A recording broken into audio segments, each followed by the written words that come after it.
L'art est un acte de création et la connexion, elle, agit comme un pont.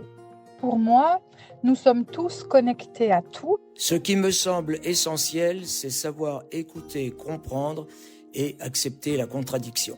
C'est d'identifier avec empathie nos émotions et leurs sources. C'est avoir de la connexion avec d'autres personnes. Avoir cette petite étincelle qui fait qu'on est sur la même longueur d'onde. Et puis à partir de ce lien, de pouvoir partir à la rencontre de l'univers de l'autre.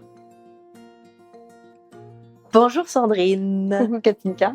Écoute, je suis absolument ravie d'être chez toi aujourd'hui pour enregistrer ce nouvel épisode du podcast L'art de connecter. Ça résonne particulièrement puisque on va aujourd'hui inverser les rôles et c'est moi qui vais donc t'interviewer. Tu es dans le rôle de l'interviewée et moi l'intervieweuse, entre guillemets.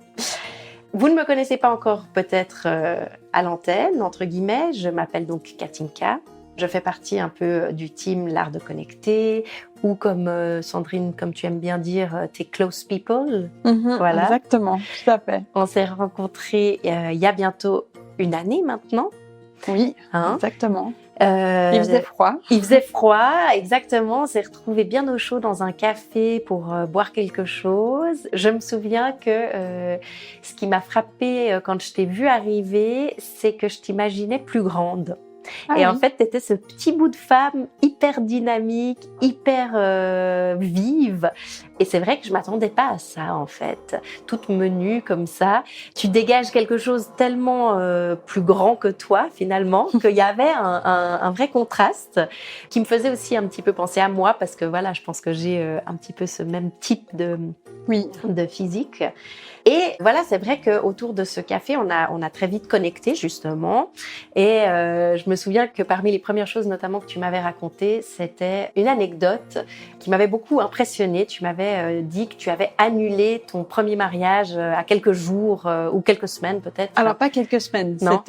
Mais par contre, le lieu était déjà réservé. Voilà. Ça m'a coûté une blinde pour l'annulation.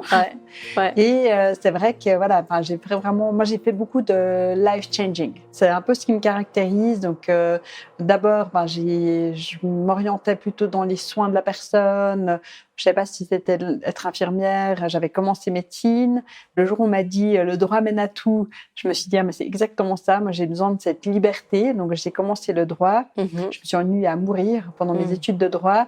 Mais dès que j'ai eu la possibilité de partir, qui était d'avoir une bourse pour aller en Amérique du Sud, j'ai fait des démarches et je suis allée terminer mes études de droit à Buenos Aires. J'ai fait un master en relations internationales. J'ai eu une relation longue justement avec l'homme que j'aurais dû épouser.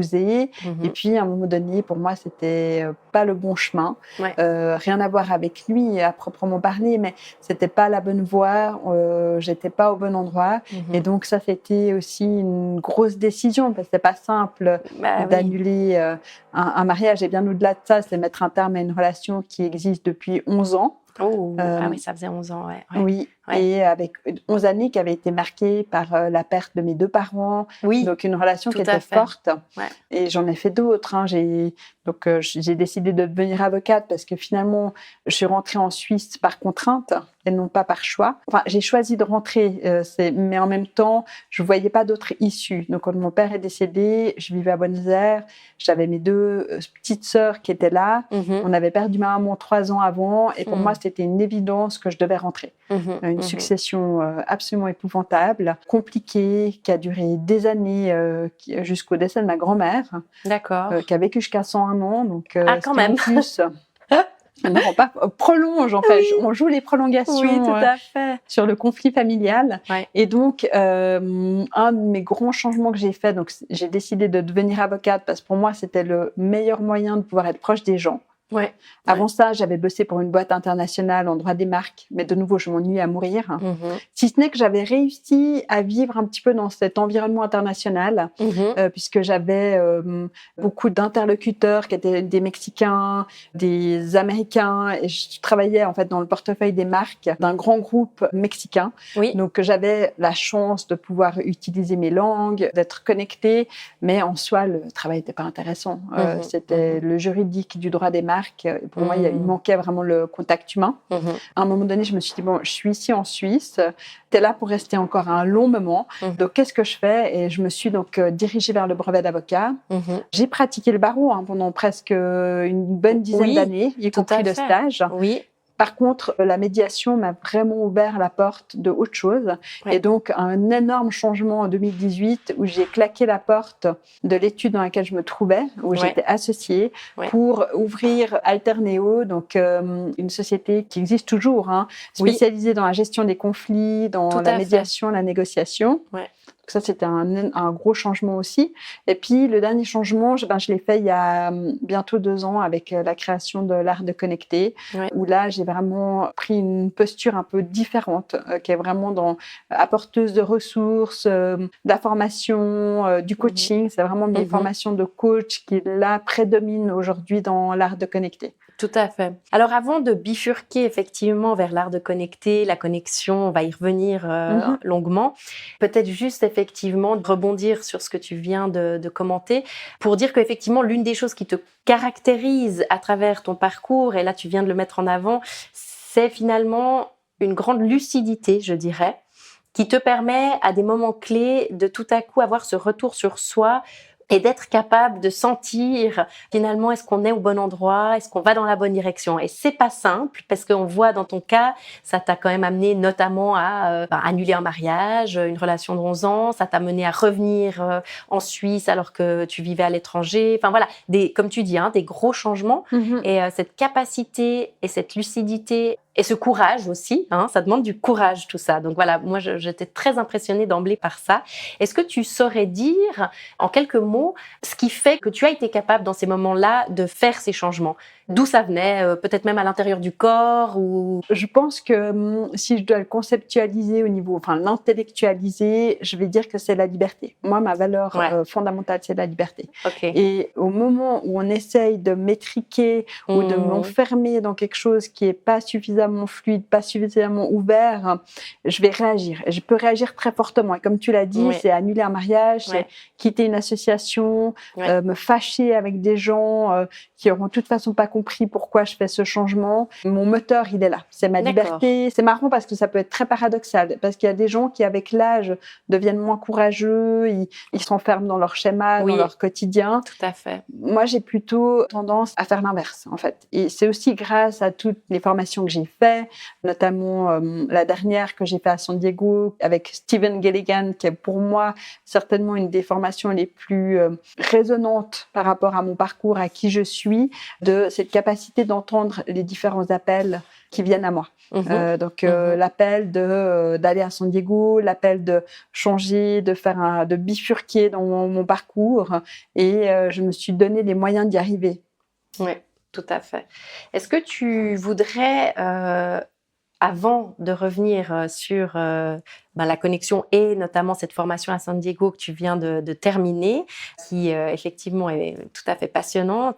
Est-ce que tu voudrais faire l'exercice que tu proposes à tes invités, le fameux exercice de la métaphore? Oui, bien sûr, parce que à chaque fois que je la pose, je me questionne de savoir c'est quoi ma métaphore à moi, en sachant que elle peut être différente d'un jour à l'autre et que je vais vraiment venir sur ce qui me vient ces derniers temps. Oui. C'est la notion de la sphère.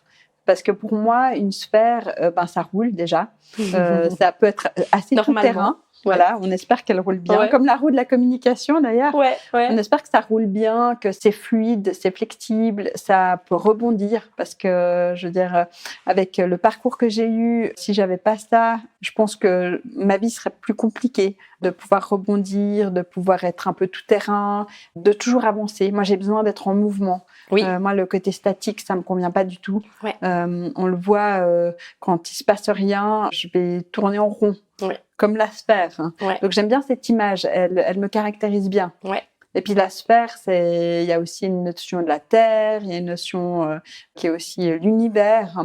Et c'est vrai que pour la plupart des gens qui me connaissent, j'ai été avocate, donc j'ai été dans un milieu qui est très structuré, structurant, où j'ai énormément fait travailler mon mental.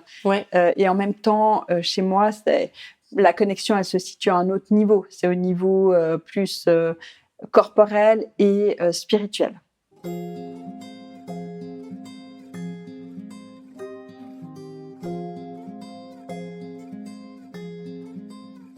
Parle-nous alors volontiers un peu plus de la connexion, justement. Oui. Qu'est-ce que ça veut dire pour toi aujourd'hui, l'art de la connexion? Alors aujourd'hui, pour moi, déjà la connexion c'est multiple. On ne peut pas aborder la connexion sous une seule facette. Donc il y a la connexion à soi, bien évidemment, la connexion au monde, la connexion à la nature, à l'univers. Ce que j'aime en fait, c'est de me dire finalement aujourd'hui, on évolue dans un monde multirelationnel et notre défi, en tout cas, c'est d'être le plus en équilibre possible dans cette connexion multiple. Donc, il y a plusieurs aspects dans ce que tu viens de décrire. Il y a à la fois être lié à soi, aux autres, et puis la notion d'équilibre. Ça, c'est très intéressant parce que comment est-ce que dans ton quotidien, comment est-ce que ça se met en pratique, cette notion d'équilibre, ou comment est-ce que tu cherches à tendre vers cet équilibre? Est-ce qu'il y a des choses concrètes que tu pourrais citer? De toujours garder une place, de pas s'enfermer dans un seul type de relation, tu vois, de pas être que tourné vers les autres, de pas être bien évidemment tourné que sur soi et de pas oublier qu'on a en fait tout cet environnement autour de nous, d'être connecté aussi à la nature. Moi, je médite beaucoup. La méditation me ramène dans ce que j'appelle aujourd'hui avec la formation que j'ai faite à San Diego, mon coach field. Donc l'endroit où je suis centrée, ouverte, consciente de ce qui se passe autour de moi. Et donc cette capacité en fait à se reconnecter à ce que on pourrait dire être le vrai moi. Donc ça, c'est une manière aussi d'entrer en connexion et de l'alimenter, même si des fois on n'a pas le temps, on n'a pas envie. Parfois, je me force. Je me dis, j'ai pas envie de méditer, mais je le fais parce que je connais les bienfaits de ça et c'est de pouvoir aller chercher ces ressources. Donc sur un plan méditatif, sur un plan corporel aussi, prendre soin de mon corps. Il y a toute cette méthode de Action Types que j'ai découvert grâce à Jean-Charles, que tu connais aussi. Tout à fait, notre cher Jean-Charles Lichty. Voilà, qui me permet aussi d'observer le monde à travers le mouvement, à travers les personnes, comment elles se tiennent, d'avoir vraiment cette ouverture, ouvrir tous ces canaux de la connexion. Et c'est dans cet équilibre-là que pour moi, j'évolue. Et c'est vrai que je suis quelqu'un de très généreuse. Pendant des années, je me suis laissée parfois écraser ou des gens ont pu utiliser mon énergie. Et quelque part, j'en veux pas à ces personnes. Ça a aussi été un cadeau pour moi de me dire, en fait, ces personnes, elles m'ont donné certaines clés d'apprentissage. Et je dis pas que c'est toujours simple. C'est pas toujours simple de dire non. C'est pas toujours simple de se protéger. Mais je vois qu'avec l'âge, j'ai quand même acquis des outils qui sont beaucoup plus utiles pour moi, pour éviter de me faire embrigader dans des choses où clairement, je vais donner plus que ce que je vais recevoir. Mais je pense que c'est un vrai travail et c'est pas du jour au lendemain. Ça demande du temps. De trouver cet équilibre dans la connexion. Bien sûr, et puis la notion d'équilibre, elle est complexe parce que, évidemment, que comme tout est toujours en mouvement, l'équilibre est toujours à retrouver et à refaire, n'est-ce pas? Exactement. Il n'y a pas de... Voilà. Mais peut-être si tu devais citer là maintenant ton outil du moment préféré, un outil là que tu utilises beaucoup ces jours dans cette recherche d'équilibre, dans cette recherche de connexion à soi et aux autres, un outil concret que tu utilises ces temps, voilà. Alors concrètement, ce que j'utilise aujourd'hui, c'est le yoga. Je fais un yoga qui est plus méditatif. Donc, pas un yoga de position où ça me fait du bien le matin. Je fais du yoga, je bouge en fonction aussi de ce que j'ai appris avec Sanjana à San Diego. Donc ça, c'est quelque chose que je mets en place. Ça m'apporte déjà de commencer ma journée avec un certain nombre d'ancrages. Ce que je fais aussi, c'est mes exercices en Action Types. Et ça, je le fais tous les matins en me lavant les dents. Alors voilà, j'invite les personnes à le découvrir parce que j'ai fait ce podcast avec Jean-Charles. Oui, tout à fait. Lichty. On a d'ailleurs une soirée prévue avec lui. Et c'est vrai que ça, c'est très puissant pour moi. Mais surtout quand je suis amenée à avoir des journées qui vont être compliquées ou des choses avec lesquelles je suis pas tellement OK. J'ai des points sur mon corps. Je peux aussi masser ce qu'on appelle les triggers. Typiquement, en fonction de mon profil Action Type, c'est le côté gauche. Donc, je masse, je tapote cette partie et ça me donne plus d'énergie. Donc, ça va être principalement, si tu veux, des choses liées à l'énergie, à mon corps. Les chakras, bien évidemment, ça, c'est lié à la démarche de yoga. Et puis, maintenant, c'est des choses que je mets en place aussi à la maison. Typiquement, quand on rentre à la maison, la question que je pose toujours à mes enfants, c'est qu'est-ce qui s'est passé de mieux durant ta journée ? parce que je vois quand ils rentrent, ils sont assez chargés Oui. et ça permet juste de changer l'énergie et de se reconnecter à une belle chose qui s'est passée le matin ou dans la journée. Ou dans la journée. Ouais, Ouais. une belle chose qui s'est passée dans la journée. C'est inspirant ça, tout à fait. Mm. Je trouve très intéressant que tu parles vraiment de deux choses, à la fois l'ancrage, la nécessité de s'ancrer pour pouvoir ensuite s'ouvrir au monde. C'est vrai, hein, on est, je trouve, dans une société où tout va très très vite et on est extrêmement sollicité en permanence. Et si on n'a pas un minimum d'ancrage, si on n'a pas cette ressource-là, c'est compliqué d'être dans l'ouverture en fait. Hein. Et on le constate, je trouve, peut-être de plus en plus, les gens se referment, mais pas par méchanceté, mais peut-être par moment, j'ai l'impression plus dans un réflexe de survie. C'est-à-dire qu'ils n'ont pas cette possibilité d'ancrage, ils n'ont pas les outils, ils ont voilà, pour toutes sortes de raisons. Et du coup, la seule manière pour eux de survivre dans le monde actuel, c'est de se fermer, de fermer les œillères en quelque sorte, parce qu'il y a trop et ça va trop vite et tout le temps. Et c'est très en lien avec la formation que j'ai faite en régulation du système nerveux, des gens qui ont besoin de se mettre dans leur grotte. Et c'est vrai que typiquement quand on est en insécurité, on va avoir des comportements différents et il y a des gens qui auront plus tendance, et là on revient sur les principes, des comportements assez reptiliens. Tout Tu as à des fait. gens qui vont partir dans la lutte, Oui. dans le déni, Oui. le figement, enfin c'est vraiment de se mettre dans leur grotte. Ouais. Et je suis assez d'accord avec toi. Ouais. C'est qu'aujourd'hui on vit dans une société qui est profondément désécurisante, Vraiment, ouais. avec à fait. un nombre de personnes qui sont complètement dissociées. Alors oui. Parle-nous un petit peu de ça, la dissociation, peut-être le lien avec ce que tu as fait à San Diego, ou comment tu perçois tout ça? Alors, comment je perçois la dissociation? Alors, j'ai un exemple assez précis, c'était mon papa. Ouais. Mon papa était quelqu'un de, pour moi, profondément dissocié. Et c'est quelqu'un qui n'a pas choisi son activité professionnelle. Enfin, en tout cas, moi, j'ai cette conviction-là. Donc, il a dû reprendre l'entreprise familiale. D'accord. Donc, il a fait des études d'ingénieur civil à anciennement l'EPUL, devenu le PFL. Il a eu énormément de peine à terminer ses études. Et depuis tout petit, il allait reprendre l'entreprise familiale. D'accord. Et je pense que c'était pas du tout ce qu'il voulait. Donc mon père, il était heureux à l'armée. Et malheureusement, il a fait un infarctus à 42 ans, ce qui fait qu'il a dû partir de l'armée. On lui a gentiment dit qu'il était une personne à risque. Et à partir de ce moment-là, je pense que mon père est rentré dans une dissociation qui était profonde.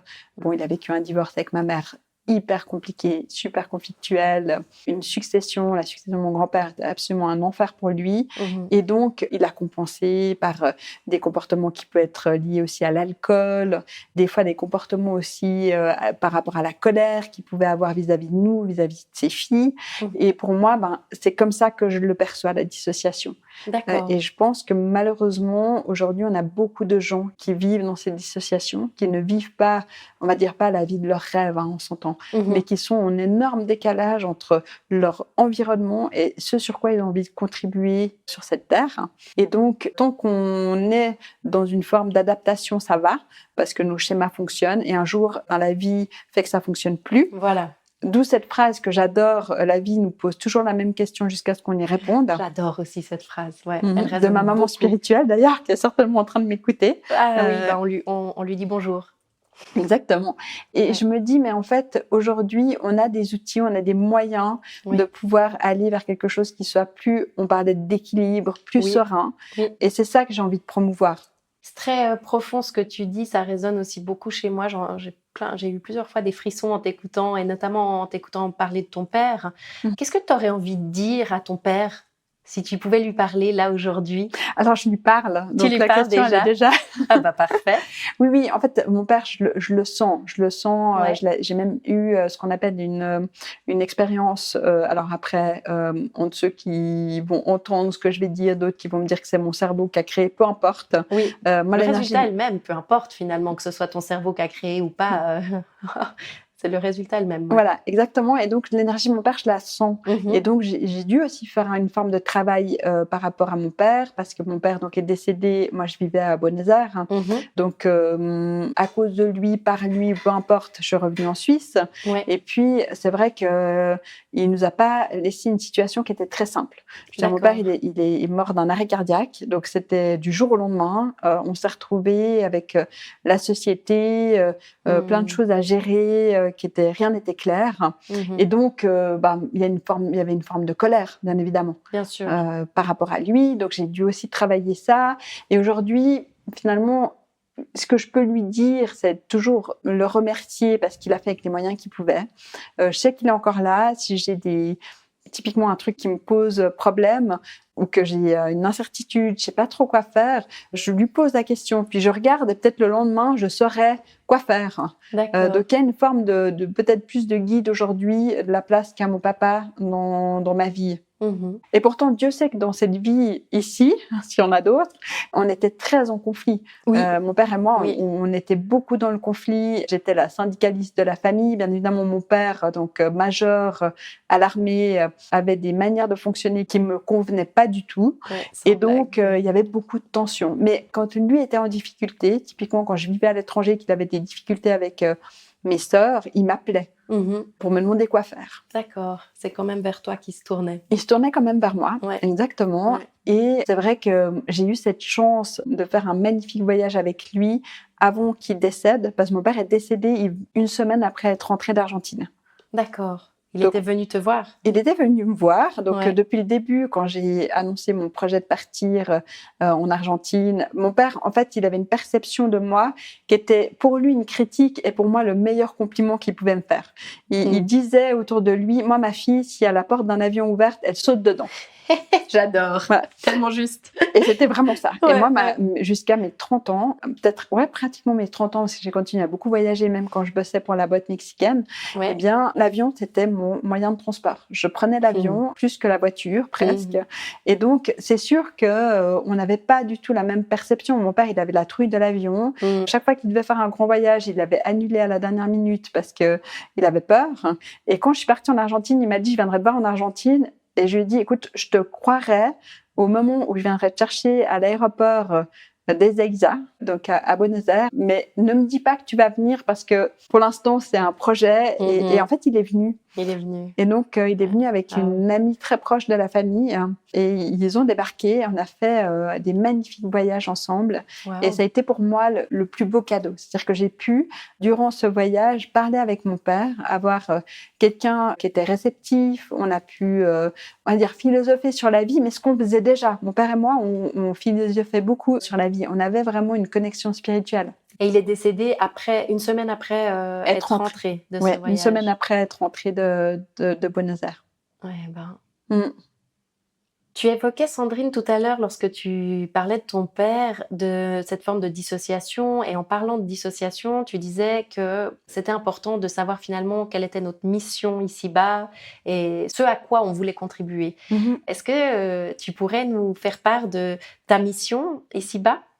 Comment tu la décrirais ? Alors, je pense que justement, ça vient en résonance avec la formation que j'ai fait avec Gilligan, qui est ce qu'on appelle le voyage du héros, de l'héroïne, peu importe. C'est de dire que quand on a un appel et on répond à cet appel, c'est selon différentes couches, si tu veux. Donc, il y a plusieurs appels dans notre vie qui nous amènent certainement tous au même point. Et moi, aujourd'hui, ce qui me résonne le plus par rapport à cet appel, c'est cette notion d'éveiller les personnes. Et ça a été très fort autour de moi, c'est-à-dire que j'éveille les personnes dans ce qu'ils ont en eux, de leurs ressources et de comment ils peuvent les utiliser. Donc, il y a une notion, bien évidemment, de soutien, on peut appeler de l'aide, mais d'accompagnement, c'est évidemment une de mes missions.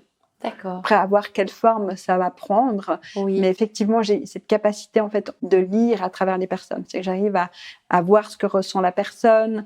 Des fois, je peux même avoir d'autres capacités que je peux activer ou non. Mais c'est vrai que sur un plan énergétique, j'ai beaucoup de choses à donner et je pense que ma mission de vie, elle est clairement en lien avec ça.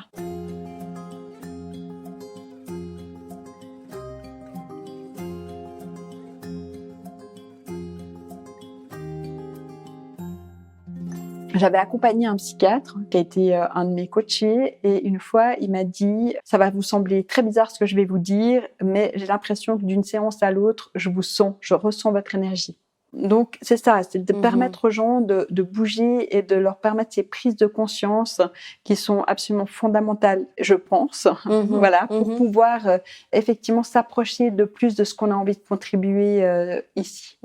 Dans cette immense sensibilité que tu as face aux autres, qui te permet, entre autres, de cerner très rapidement là où l'autre se meut, et qui te permettent d'accompagner, comme tu as utilisé ce terme que je trouve très juste, d'accompagner l'autre. Quels sont, je dirais, les garde-fous que tu gardes toujours en tête pour ne pas entrer dans une relation qui pourrait être soit de la manipulation, et on en connaît des coachs qui en fait finalement ont une visée bien précise et puis on sent au bout d'un moment qu'ils veulent nous amener quelque part. Comment éviter ça et comment être au plus juste de ce que l'autre est en train de mettre en mouvement en lui ou autour ou les deux, souvent les deux. Alors déjà une chose, c'est que moi je mets aucune attente sur les accompagnements que je fais. Et j'ai évacué la question de l'attente financière parce que ça, je vois que c'est malheureusement un vecteur. Les gens qui, pour vivre du coaching, doivent absolument garder leur coaché, peut-être prolonger leur processus. J'ai évacué ça parce que déjà, moi, l'argent n'est pas du tout quelque chose qui m'importe. Des fois, pas assez, on est bien d'accord. Mais c'est vrai que chez moi, il y a un équilibre que j'ai toujours dû trouver entre l'argent et la notion d'abus. D'accord. Et c'est vrai que c'est un travail qui est au-delà d'ici, donc je n'ai plus travaillé au niveau spirituel aussi, que pour moi, quand je demande de l'argent, j'ai l'impression que j'abuse de la personne. Et parfois, c'est un énorme conflit interne que je vis parce que je me rends bien compte qu'aujourd'hui, j'ai une certaine notoriété, si on peut l'appeler comme ça, que les gens me suivent. Et parfois, ça me fait peur, je dois bien avouer, de me dire, mais où est le pas entre avoir du succès, embarquer les gens et finalement être dans cette notion d'abus? Mais j'ai une telle conscience de ça que dès que ça résonne et que je me dis non mais là, je veux pas y aller, je ferais même l'inverse de ce qu'il faudrait faire pour pouvoir vivre de mon business.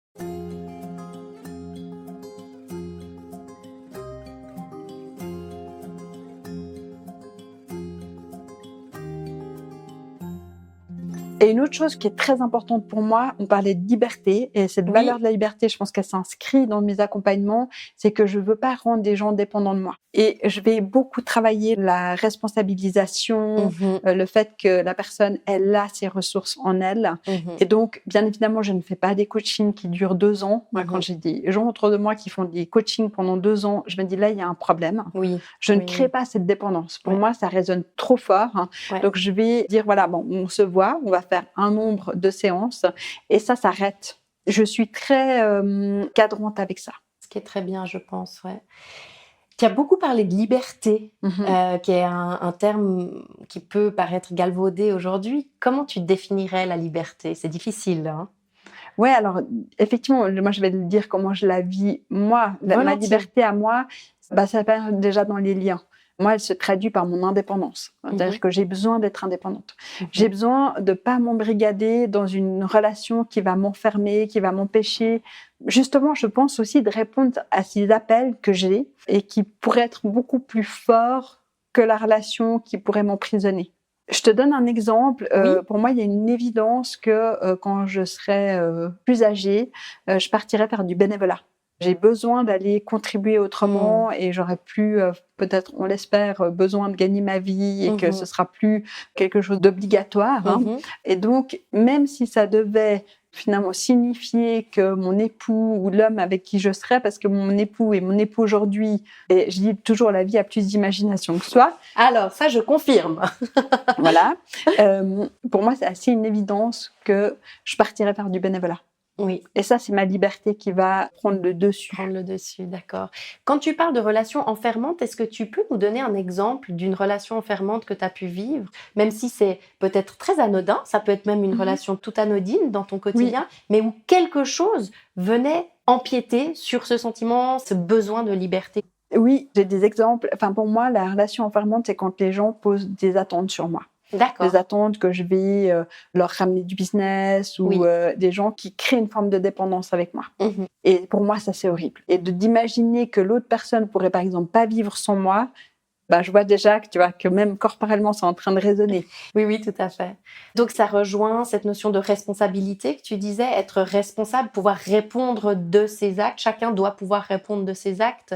Oui, ou de se développer avec ses propres ressources sans mettre des attentes sur quelqu'un d'autre. Tu vois, moi, des relations enfermantes, ce serait typiquement, je peux pas quitter une association parce que mon rôle fait que c'est indispensable, Ouais, tout à alors fait. même que je suis plus en accord avec ce qui se passe dans telle ou telle structure.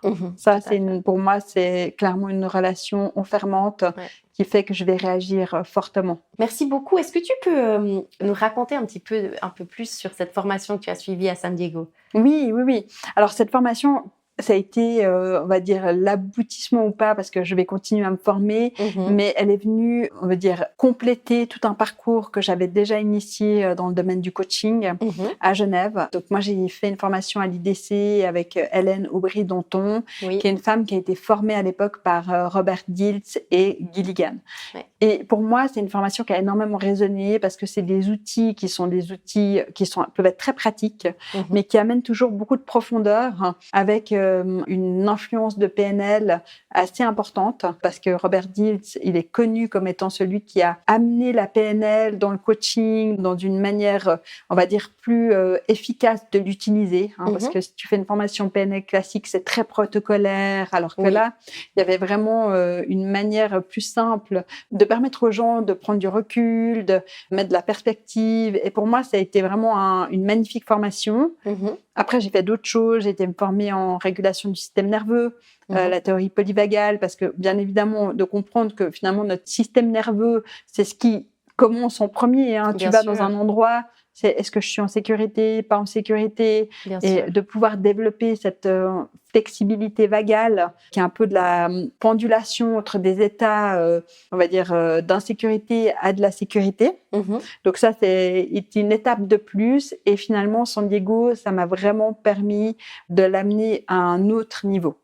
J'ai envie de dire, c'est une formation qui propulse, en fait, qui permet d'aller travailler son inconscient et de pouvoir, à partir de notre ici et maintenant, et notre conscience, notre mental, aller chercher de la ressource ailleurs. Et ce qui est très juste, je pense même que c'est Einstein qui le disait, mais en tout cas Gilligan le répète, on ne peut pas résoudre un problème au même niveau qu'il a été créé. Qu'est-ce que ça veut dire, ça, Sandrine? Est-ce que tu peux nous expliquer un peu plus? Oui, bien évidemment. Donc, quand on vit une situation compliquée, ça peut être un conflit, le conflit est très souvent mentalisé. C'est-à-dire qu'on est dans la projection de l'autre, ça peut être un mot qu'on a mal interprété, et le conflit, finalement, il se crée dans notre histoire, dans les faits, et que si on reste à ce niveau-là, on va tourner en rond. Notre mental va nous créer des schémas dans lesquels l'autre sera notre ennemi. On a l'ego aussi. L'ego va nous amener à revisiter parfois le passé, aller chercher les disques pour dire à quel point l'autre est méchant. Enfin voilà. Et ça, c'est un bon exemple que je peux donner par rapport au conflit, mais c'est tout problème dans la vie, ceci dit, que notre mental, il va nous faire tourner en boucle. Il va nous vouloir nous protéger, on va osciller de comportements plus dissociatifs, on va essayer de trouver de la ressource, on va rester dans ce qu'on connaît, parce que notre conscience, c'est pas faire autre chose, enfin notre mental, parce qu'en anglais, les mots sont un peu différents, mais notre mental, il se raccroche à ce qu'il connaît. Tout à fait. Tandis que de pouvoir aller travailler à un autre niveau de conscience, eh bien, ça permet d'aller chercher d'autres types de ressources. C'est se reconnecter à des parts de soi qu'on n'a pas encodées avec notre mental, mais qui sont des vraies ressources pour prendre ce recul et revenir dans la situation avec des outils supplémentaires. Est-ce que tu peux donner un exemple d'exercice qui permet de faire ça? Oui, alors j'en fais beaucoup dans le podcast, mais l'exemple déjà tout simple, c'est déjà de se mettre dans la situation et de faire un pas en arrière et de regarder la situation d'un autre point de vue. Mais ça, c'est plutôt en PNL. Oui. Dans la formation de San Diego, qui est une formation d'hypnose, en fait, on va aller rechercher ce qu'on appelle notre coach field. C'est ce lieu, cette énergie dans laquelle on est bien, on est serein, on peut tout créer. Un peu le champ des possibles. Des possibles, ouais. Et de là, on amène notre problématique et on va chercher des ressources. Donc, c'est aller chercher nos gardiens. Tout d'un coup, on dit, mais quelles ressources je peux amener ? Donc, ça peut être une ressource qui peut être une personne qui est bien connue, mais ça peut être aussi de la lumière, ça peut être une énergie. Et toujours dans ce lieu, dans ce coach field. Donc là, typiquement, j'ai fait un exercice avec une personne. Elle a amené, tout à coup, c'est un ours. Elle a amené l'ours. Et c'est comment j'avais intégré l'énergie de l'ours dans cette difficulté-là. Et qu'est-ce que ça change, en fait ? Et là, par exemple, qu'est-ce que ça a changé, l'ours? Ben, ça a changé qu'elle s'est sentie plus épaisse. Donc, elle a même Mhm. pu corporellement dire, je me sens beaucoup plus épaisse. Mhm. Donc, le vivre, parce qu'on fait toujours la résonance avec le corps. Hein, Mhm. et de se dire, ben, maintenant, je peux activer en fait cette énergie de l'ours. Mhm.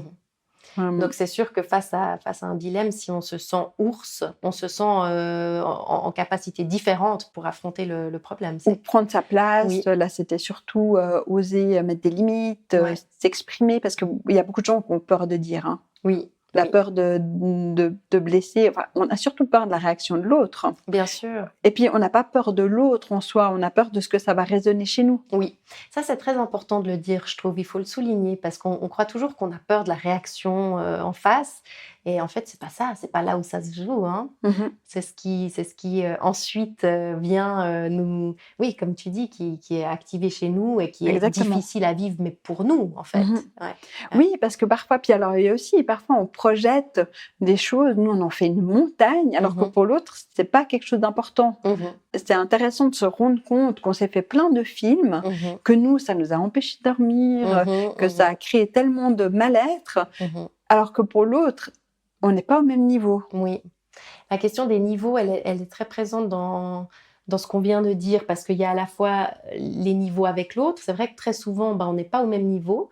Et puis, comme tu viens de le dire, il y a aussi la question, même soi avec soi, comment résoudre un problème, c'est de changer, de pas être sur le même niveau, de trouver d'autres ressources à d'autres niveaux. Hein. Ouais, ou d'autres fréquences. On D'autres peut utiliser fréquences, le ouais. mot fréquence. Oui. Et en fait, mais toujours les ramener. Hein. Comme je dis, moi, la connexion, ça reste quelque chose de concret dans notre réalité. Oui. Parce que des gens qui sont que dans leur inconscient, ça va pas. Des gens qui sont que dans leur corps, c'est pas suffisant. C'est d'arriver vraiment à mettre ces 3 niveaux de connexion ou de conscience ensemble. Ensemble. Que ce soit le mental, le corps et l'inconscient. Ouais.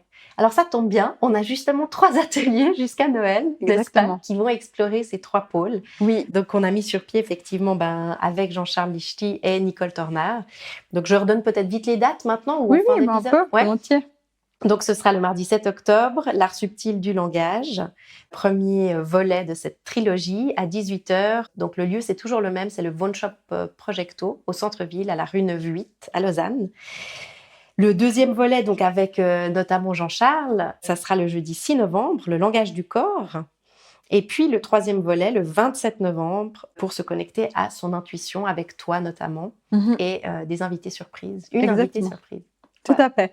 Oui, oui, et c'est vraiment ça, en fait. Si tu veux, ce cycle de la connexion, pour moi, c'est ce que j'ai vraiment envie d'apporter et contribuer.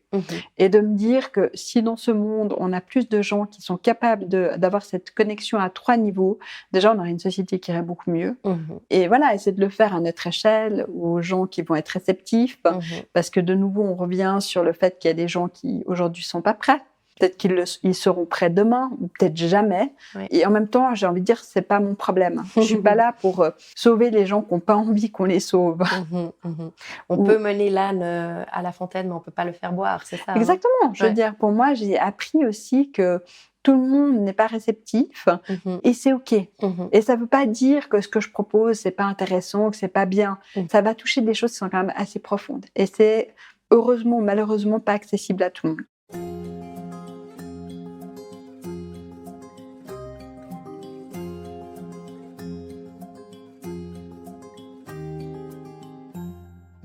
Aujourd'hui, si tu devais nous dire quels sont 2-3 livres que tu nous recommanderais dans la masse de livres que tu as consommés lors de tes formations multiples et nombreuses.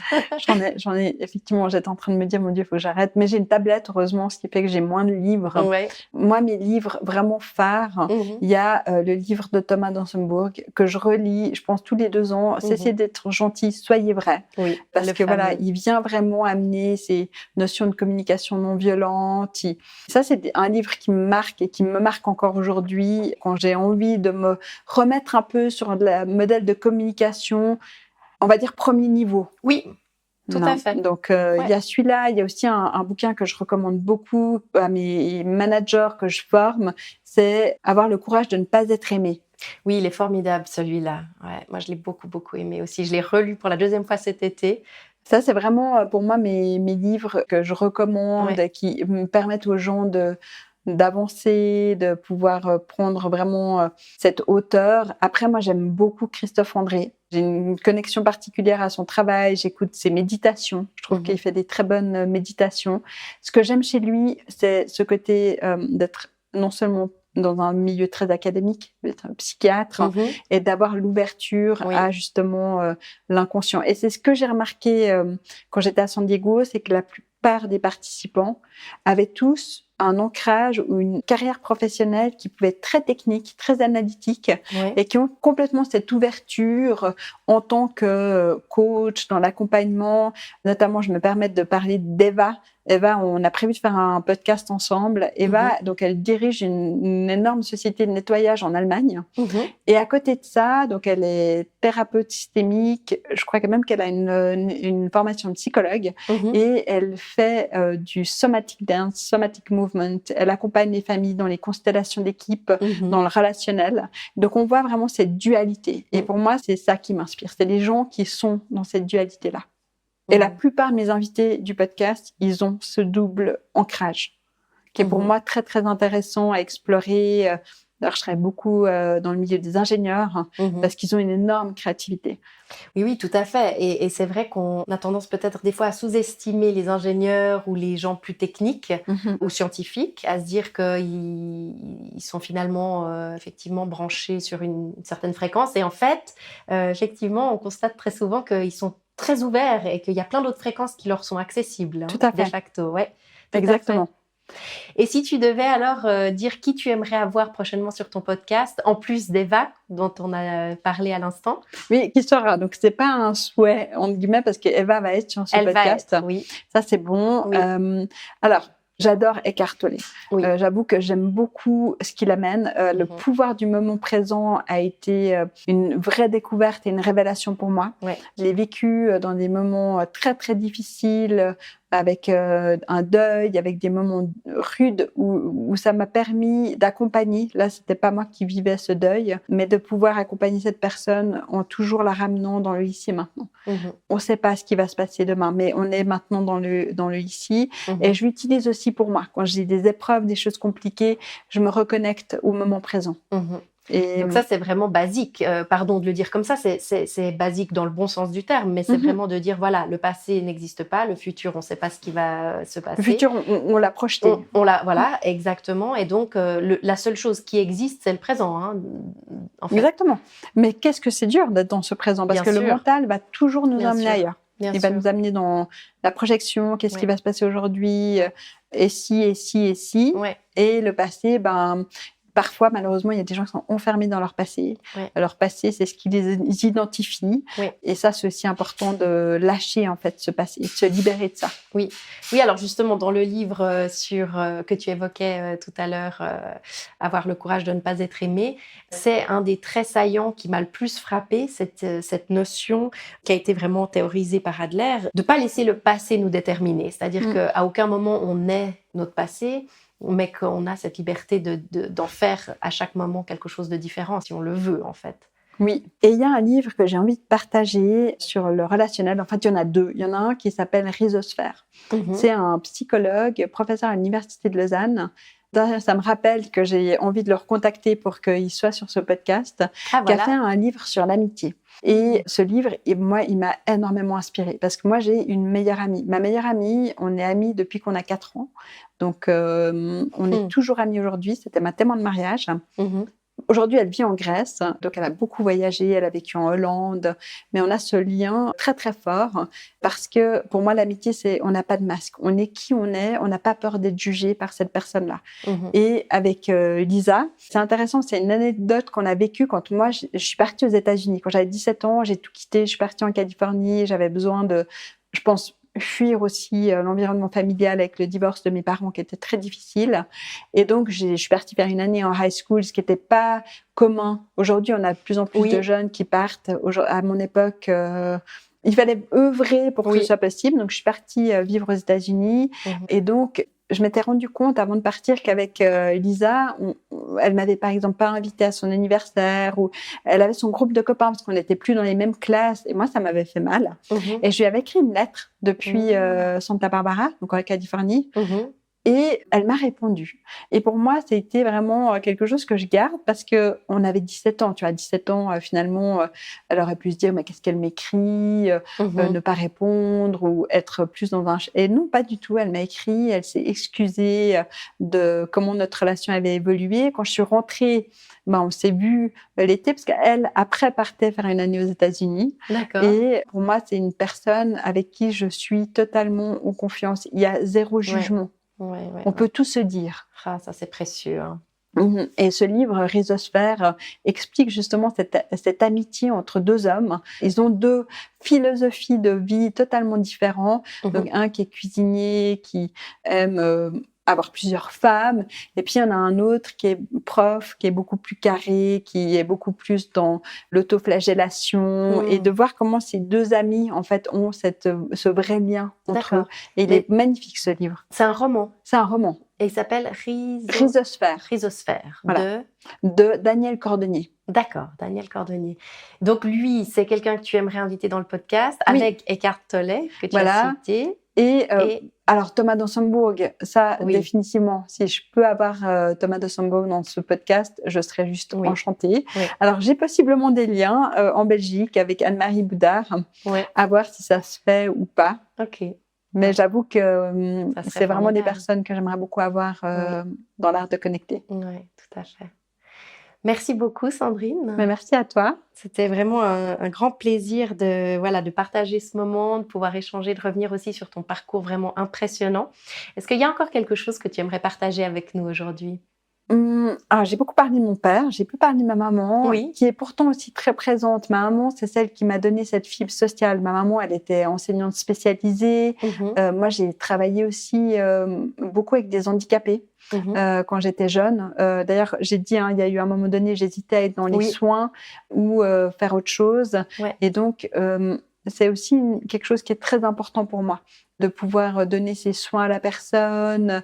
Et donc, quand j'avais entre 19 et 20 ans, je faisais mes vacances avec des handicapés sous la forme du passeport vacances handicap. Je m'occupais d'enfants durant la nuit pour qu'ils puissent partir à l'école ou dans leur institution avec les taxis.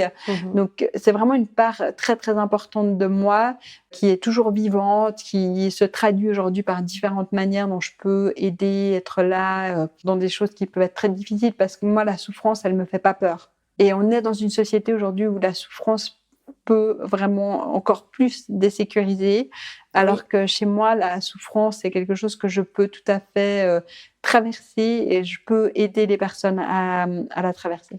Tu penses que ça devient d'où, ça, le fait que la souffrance ne t'effraie pas du tout ? Je pense parce que j'ai été clairement confrontée, assez jeune. T'es tombée dans la marmite quand t'étais petite, quoi. Voilà, la souffrance de ma maman, du divorce, quelque chose qui était très, très dur pour elle. Donc, c'est quelque chose qui m'est assez familier. D'accord, ouais. Et je l'ai vécu ensuite en tant qu'avocate. En tant qu'avocat, on est confronté toujours à la souffrance des gens, parce que nos clients, ce qu'ils vivent, parfois peut être absolument horrible. Bien sûr, ouais. Et c'est pour ça que je suis ravie de pouvoir former des avocats, que ce soit en processus collaboratif, qui est un procédé amiable, où on apprend aux avocats aussi d'être des coachs de leurs clients, de pouvoir avoir ses émotions, savoir comment les gérer, comment on fait avec. Donc, c'est tout ce parcours qui m'a amenée à pouvoir travailler dans cette souffrance. Oui, tout à fait. Merci beaucoup pour ce partage. Ouais. Et à bientôt. À bientôt.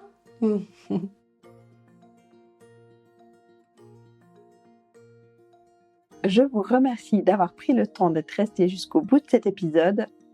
Et comme toujours, je vous encourage à me laisser des témoignages, me poser des questions, soit sur ma boîte vocale, dont vous trouverez le lien dans les notes de l'épisode, ou par email sur mon adresse sandrine@l'artdeconnecter.com.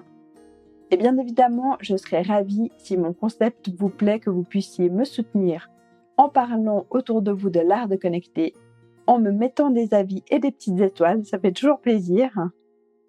N'hésitez pas non plus à partager ce qui vous a plu sur les réseaux sociaux pour permettre à un maximum de personnes de découvrir l'art de connecter. Et enfin, prenez le temps de parcourir mon site internet l'artdeconnecter.com où vous allez pouvoir découvrir mes différents services en lien avec l'outillage de la communication, la connexion et les compétences relationnelles. Je vous dis à très bientôt.